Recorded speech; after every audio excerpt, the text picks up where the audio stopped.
Hello, everyone. Welcome, welcome, welcome. Welcome to Thursday Night Live. Welcome. Yeah. My name's Alyssa, And I am John.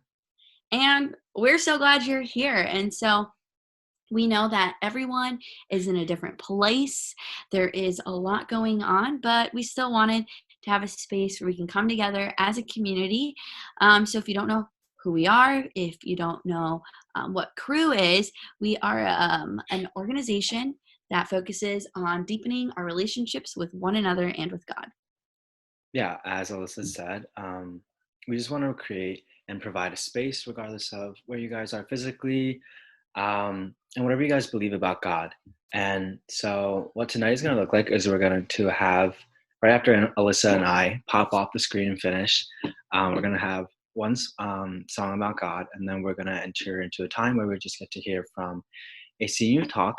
And what the talk is going to be about is this quarter we are continuing our theme from winter quarter of Confessions of a Senior. And so a senior is just going to talk about their past 4 years at Northwestern and what God has taught them, and how God has intersected in their lives. Um, and so the theme is called Confessions of a Senior. If I didn't say that, if I did, it's totally going to say it again. And then right after the senior is done, we're going to finish with some more songs about God. Yes, and so we're so glad that you guys are here, that you're with us tonight, and we hope that you enjoy the music, that you enjoy the talk, and yeah, bye! Bye.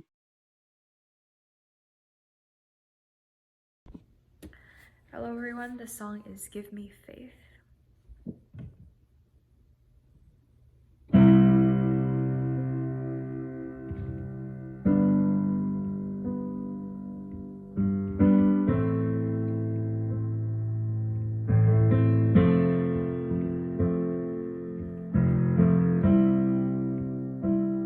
I need you. Soften my heart and break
Hello, everybody. I am so excited to introduce tonight's speaker. She's one of the realest people I know and someone I can always trust to speak the truth. Fun fact, her and her family owe their entire existence and welfare to shampoo. Sammy Tanner, take it away. So hi, like Nathan said, my family does owe its existence and welfare to shampoo and other household products, to be fair, because 4 of us have or currently work for P&G. So that kind of runs in the family. But another thing that you should probably know about me that maybe is a little bit more important is that I like to think of myself as a rather strong and tough individual. I like playing sports rather aggressively, as some of you have seen, and I'm not one to back down from a fight. However, a couple weeks ago I was watching TV in my room in Bob. I saw a very large bug and I was utterly horrified. Here's a picture of something that looks similar to him. Nobody likes it. And I was utterly horrified because bugs are the things that I hate most. The feeling of terror that a bug creates in me is pretty overwhelming and I really don't know what to do. And so though the truth is that I'm a 22-year-old, 5'4" woman perfectly capable of killing a bug, and in no way, shape, or form in danger from it, that didn't feel true at the time. And so I sat panicking in fear over what I was supposed to do about this for several minutes because it didn't seem like I could kill the bug. But finally, after a few minutes, I came to my senses and I remembered that I am larger than the bug, I've killed bugs before, and it should be more afraid of me than I of it. So I grabbed the nearest shoe and I smashed it. And while this might seem like just a nice ice-breaking story, I think it's actually pretty representative of the battle I've been fighting for the past 4 years in my relationship with God. He will tell me something is true, but because feelings or circumstances don't point to that thing being true or become overwhelming, I won't listen to him. And so the lie that I want to talk about tonight is that our feelings and circumstances define what is true. And when it's put out there in writing, it might seem like nobody in their right mind would believe this, but I think it's actually pretty relatable. I don't think I'm the only one who's rationally afraid of bugs, even though they shouldn't be, or lets my fear consume me when I don't remember that a common household bug is not a danger to me. Or maybe consider some of your solid friendships. How often do we let doubt creep into our friendships just because of one circumstance that might point to a person not caring about us, like an unresponded to text message or one conversation that didn't go right? But that one circumstance doesn't change that your friend does really care about you. It just makes what is true seem like it isn't true. And that's our problem. What is true doesn't always feel true, and it's hard to reconcile that sometimes. But here's the truth that I want to point out tonight. God defines truth. Our circumstances and feelings don't affect that. And the reason that I'm introducing the lie and truth so early tonight is that I want to talk about how we move from believing this lie to experiencing and believing the truth. And that's going to be through faith. And so tonight we're really going to talk about another aspect of faith, and that is what it is and why it's important. But before we do that tonight, I'm going to pray.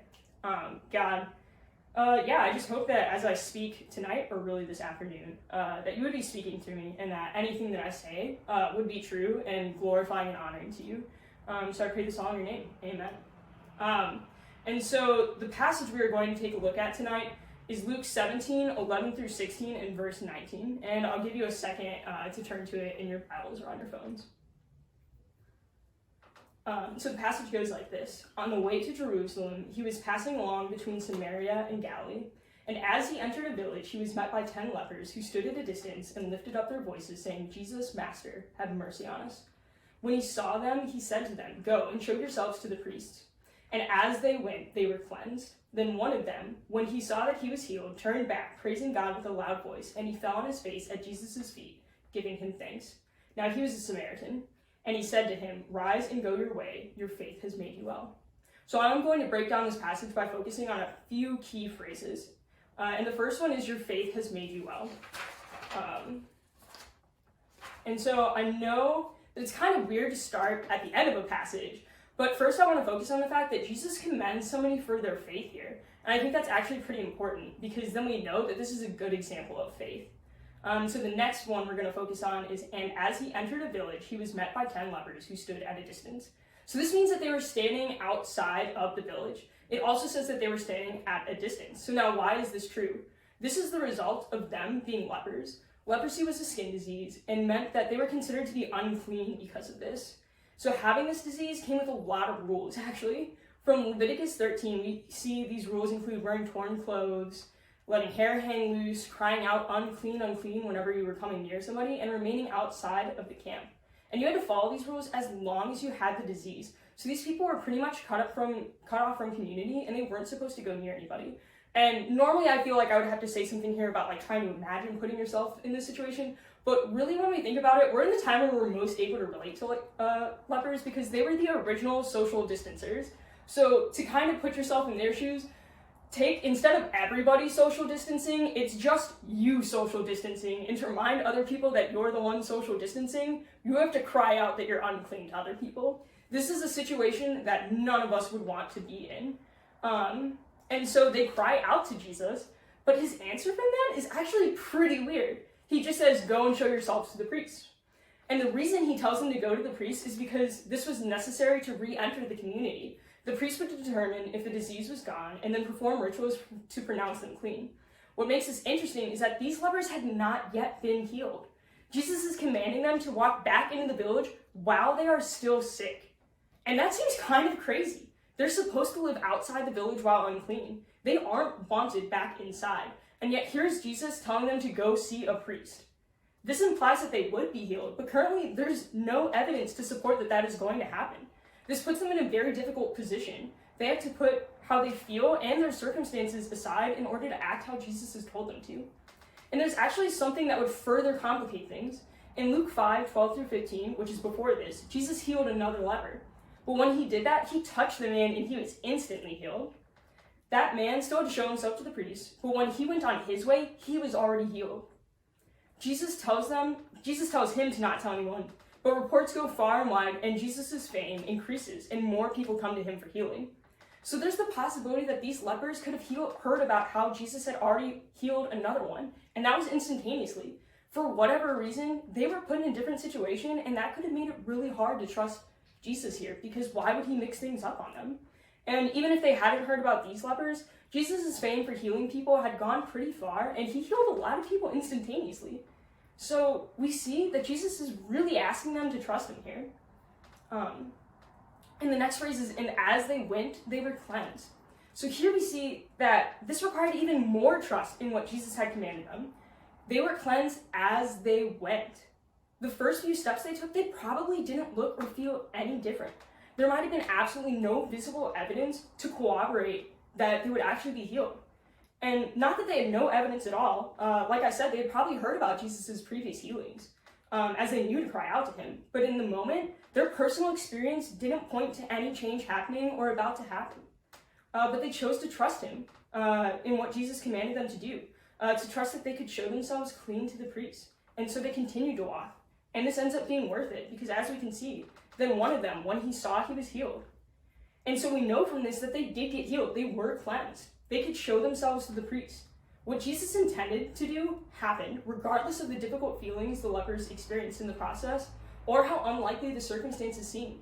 What was true, what would happen, was not affected by either their feelings or circumstances. And they chose to act out of what would be true, rather than out of their feelings or circumstances. And most importantly, this proves that Jesus is worthy of our faith. He always comes through on his promises. He doesn't leave us hanging. These lepers didn't show up to the priest still ill, and Jesus didn't just pull some cruel prank on them. They were able to receive the healing that they desired.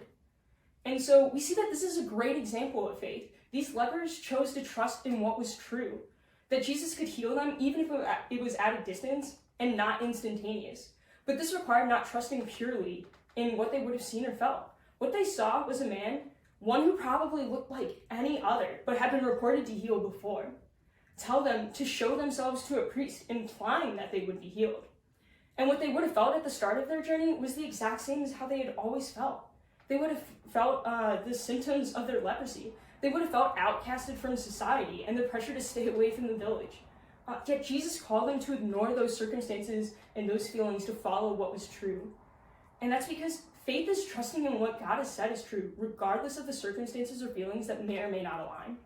And faith also includes acting on it. If the lepers had just stayed there, but said amongst themselves that they believed that if they approached the priest they would be healed, that wouldn't really be faith. Or think of it like this: if I said that I trusted in a chair to hold me up, but never actually sat in it, you wouldn't think I actually believed what I just said. and it'd be true. If I actually believed that a chair would hold me up, why wouldn't I sit in it? So we are called to act in faith, to live by it rather than by sight, which we see in 2 Corinthians 5:7. And that's exactly what we see these lepers do in this passage. And so right now you might be thinking to yourself, well, Sammy, this is an incredibly old example. How could this still be relevant today? Why does faith matter? I'm not a leper in need of healing. So I'll use a more modern example to show why faith is important and that it is well placed when we put it in God and His truth. And I know this because I've experienced it in my own life. So for some background, I always grew up hearing about how I needed to work hard in school so that I could guarantee that I could get into a good college, get a good career, and become independent and support myself. And this ended with me believing that I needed to be independent and everything was dependent on me. Only I could control how well I did in school or college or interviews, and so I needed to make sure that I did everything as well as I could. I needed to be strong enough to handle everything in my life at all times. There was no room for slipping up, because then I might not be able to secure the future that I needed. And this obviously ended up putting a lot of stress on me, and since I didn't really fail much, I also never really learned how to handle failure, and never really trusted that people would love me if I did fail. I found that when I was successful, responsible, and able to meet people's standards and expectations, people liked me. So I was fearful that people wouldn't care about me if I did fail. By the night before my junior year of college, I was just tired. I'd been living with this flawed belief system for so long, and I just couldn't handle it anymore. This was the year that I was expected to find an on-campus job, find an internship, which I had failed to do before, step up in campus groups, and continue to maintain my grades. And since I never tried to do all of these things before, I really didn't know if I would be able to pull it off. Getting an internship, having an on-campus job, and being involved in a campus group all take time. And so I wasn't sure I would have enough time to handle everything. In fact, failure honestly seemed inevitable because I was also now taking more difficult engineering classes. And this thought of disappointing people and failing really sucked.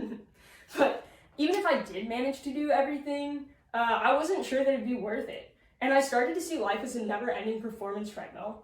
If I made it through this situation without failing, there'd always be another challenge, another opportunity to fail, and another thing to be worried about. And I didn't want to live like that anymore. But I also knew that I'd been struggling with this for years. It seemed like I would always be like this. Someone who always cared too much about what people thought or would always be too self-reliant. Growth seemed impossible, and I was scared of this. So I cried out to God, but He didn't really seem to respond. I prayed and asked that God would calm my mind so I wouldn't be struggling like this, but in the end, nothing happened. I couldn't even fall asleep that night. And at that point, life seemed pretty miserable and hopeless, and I really didn't see any point in continuing to live. Either I would fail and lose people in my life, or I would succeed and continue to live trapped by the fear of failure and the belief that I needed to be independent and everything was dependent on me. I saw no possibility for this changing, especially since God didn't really help me that night. And this really scared me. So when I moved on campus the next day, I started talking to my friends and letting them know where I was at. And as I talked to them, it became pretty apparent that I was believing several lies and that was what was driving the hopeless view that I had. I believed that I must be independent and everything depended on me. I didn't think anyone would love me if I failed. And I believed that I would always struggle with these things. But these things just weren't true. They felt true. And there were circumstances in my life that pointed to them being true. But at the end of the day, God's word said that these things were lies. The truth was that I was made to be dependent on God, and He provides for me. He also loves me unconditionally, and I don't need others' approval because His love for me is enough. And God is committed to my growth. And I know all of these things because I can find them in His word. For some examples, 2 Corinthians 12:19, Psalm 46, 1-3, Acts 17, 24-25, Romans 8, 38-39, Philippians 1:6. Like all these different passages point to the fact that none of these things were true. And so now I knew what my problem was. I was believing lies that led to some pretty serious consequences as I now had a really hopeless view of life. But I also knew that these were lies and I had taken time to find the truth. So I was now faced with a choice. I could either continue to believe the lies and hurt myself in the process, or, which is also like directly calling God a liar, or I could choose to believe the truth and act out of it even if it didn't seem true. I could either choose disbelief or faith. And after about a week, I started to choose faith.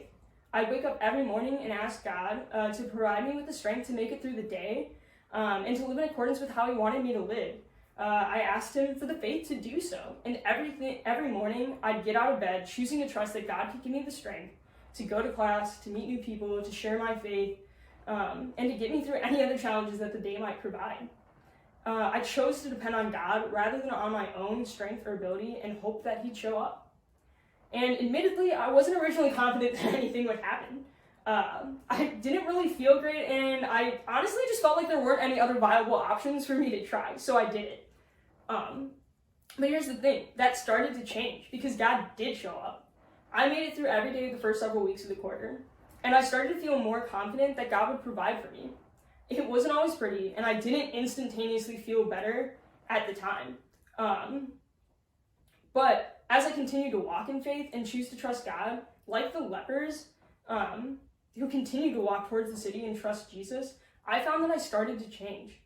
I began to have greater confidence in God and his ability to change my life. I also felt loved and cared for, even though I was in one of the lowest points of my life, because I saw that God did see me in my suffering. And the even crazier thing was that I didn't just see God working in my life, but I also saw him using me to work in the lives of others, as I got to talk about God with some of my friends throughout the quarter. And that's something I really didn't think was possible given where I was at, and that I had failed to do so the year before. But God is faithful. He is committed to working in my life and changing others' lives too.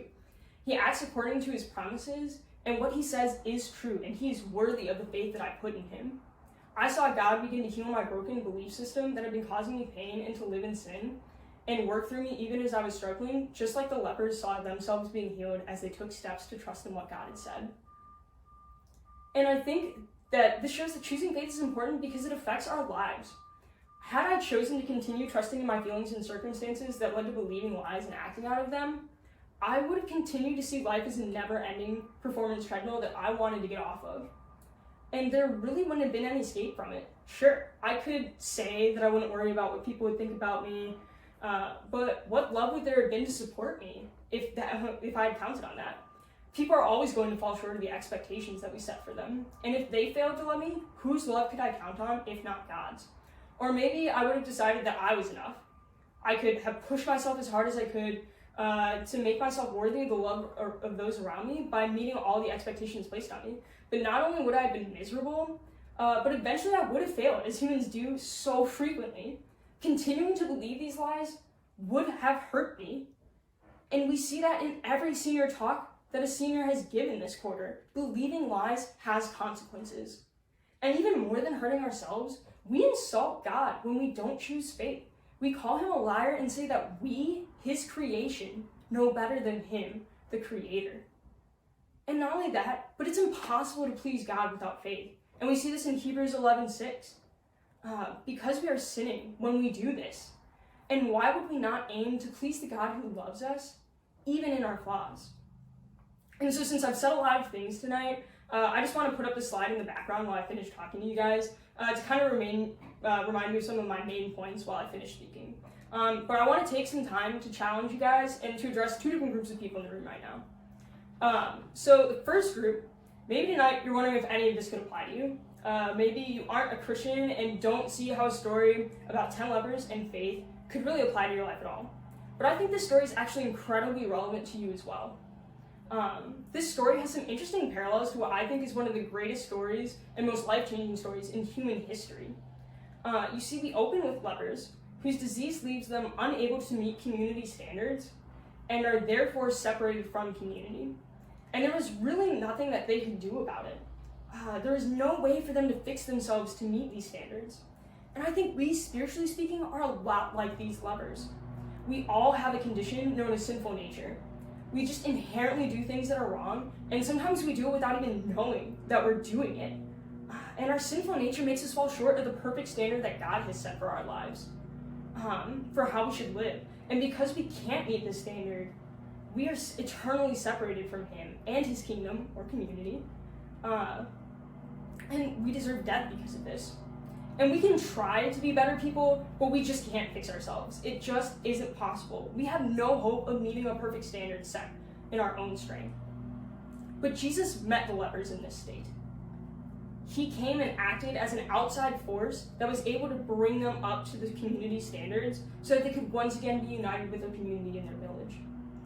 And just like the lepers needed Jesus to meet a standard, we need Jesus to meet God's perfect standard.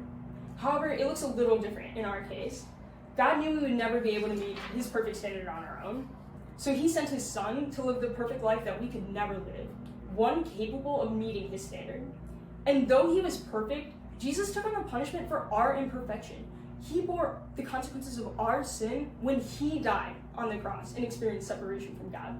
He then rose again 3 days later, proving that he was the perfect payment for the consequences of our sin. So God offers us this free gift where all we need to do to be set free from the penalty of our sin is to have faith. All we need to do is trust in Jesus' death and resurrection as the only way to pay for our sin and bring us into a relationship with God and make us a part of his kingdom. And I would really challenge you guys to consider if you believe that what Jesus did is true and to put your faith in him, because it is only through Jesus that we can have a relationship with God and be saved from eternal separation from him. And maybe you aren't ready for that step. If so, maybe consider reading the Bible and learning more about who Jesus is, and if he's worthy of putting your faith in. And if you choose to do that, I'd recommend starting in John and talking with a friend. Or maybe try checking out an online church sermon, or even asking a friend why they've chosen to put their trust in Jesus, because faith doesn't have to be without reason. In fact, we don't need to have blind faith, but faith covers where we aren't able to see or experience things that corroborate what we believe in.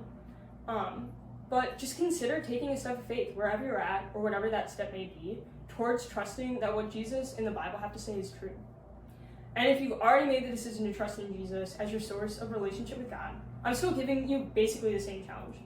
Take a step of faith, a step that says that you are choosing to believe what God is true above any challenging circumstance or troubling feeling. And to be super practical, I think there are 3 questions you can ask yourself to figure out what that looks like. What is the lie you have been believing? What is the truth you need to replace this with? And how can you act on that truth this week? AKA, like, what action would show that you believe this? And bonus points to you if you tell a friend what step of faith you're planning on taking so that they can hold you accountable. I find that this actually really helps me follow through on when I say I'm going to do things. But to close tonight, I truly believe that faith is required to please God, and also that God honors our step of faith, and any step that you take in him won't be in vain. This isn't to say that you are always going to get the result you want when you take a step of faith. In fact, I'm going to make it clear right now, that's not true at all. I've taken many steps of faith where I don't see the result line up with what is true. But I think once again, it's just like any other thing leading up to the step of faith. You still have to trust in what is true even when there is a circumstance or feeling that doesn't line up with that. And so take the step of faith because God honors it and it's not in vain, and I can tell you that he's going to use it in some way, shape, or form. So he is faithful. He will do what he says, and what he says is true. So we need to be living out of that. And so to close it tonight, I just want to end in prayer. God, I just pray that we would be people who take steps of faith, who step out to say that even though circumstances and feelings might not line up with what you've said is true in your Bible, that it is still truth. That we would know that you are the author and creator of things that are true, and that we would choose to trust in that above all else, God. And I pray that we would choose to be people who act out of that too. Not just to say that we believe these things, but to be people of action who step out to show that we believe these things true. And I pray that we would all be living lives that are honoring to you and that are pleasing to you. In your name, amen.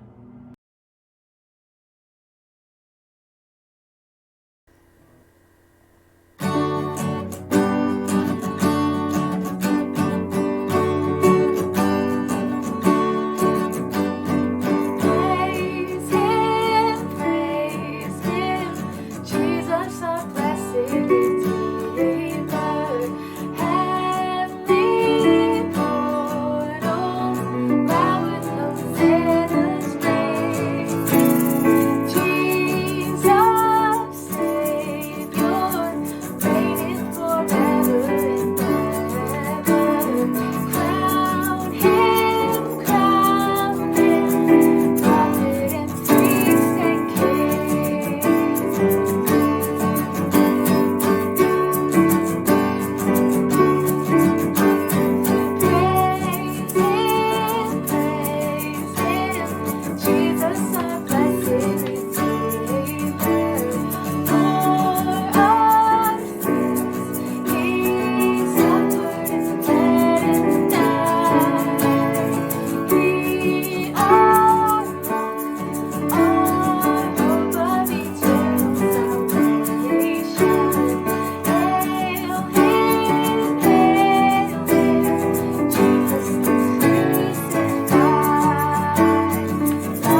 tore before you. You silence the boast of sin and grave. The heavens are roaring the praise of your glory. For you are raised to life again. You have no rival.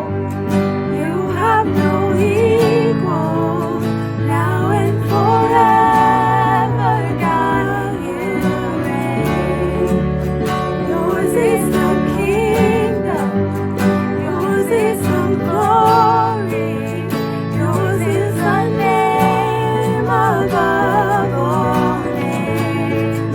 What a powerful name it is, what a powerful name it is. The name of Jesus Christ, my King. What a powerful name it is. Nothing can stand against. What a powerful name it is. The name of Jesus. You have no rival. You have no equal. Now and forever, God, you reign. Yours is the kingdom. Yours is the kingdom. Yours is the glory. Yours is the name above all names. Name above all names. Holy, holy are you, Lord God Almighty. Worthy is the Lamb, worthy is the Lamb. You are holy, holy are you, Lord God Almighty. Worthy is the Lamb, worthy is the Lamb. You are holy.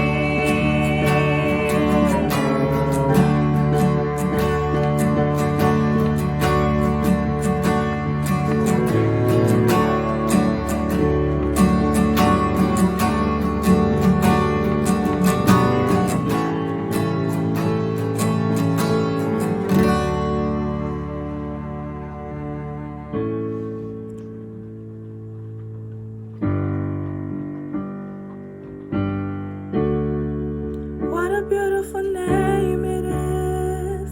What a beautiful name it is. The name of Jesus Christ, my King. What a beautiful name it is. Nothing compares to this. What a beautiful name it is. The name of Jesus. What a beautiful name it is. The name of Jesus. What a beautiful name it is. The name of Jesus.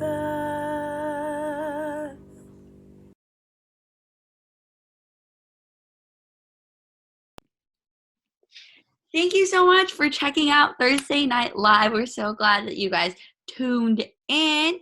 If you are looking to hang out with some people, see some familiar faces, have a good time, go ahead and click the link in the description box, or is that what it's called? Wherever that is, there's a Zoom link in the description box, and come hang out with me.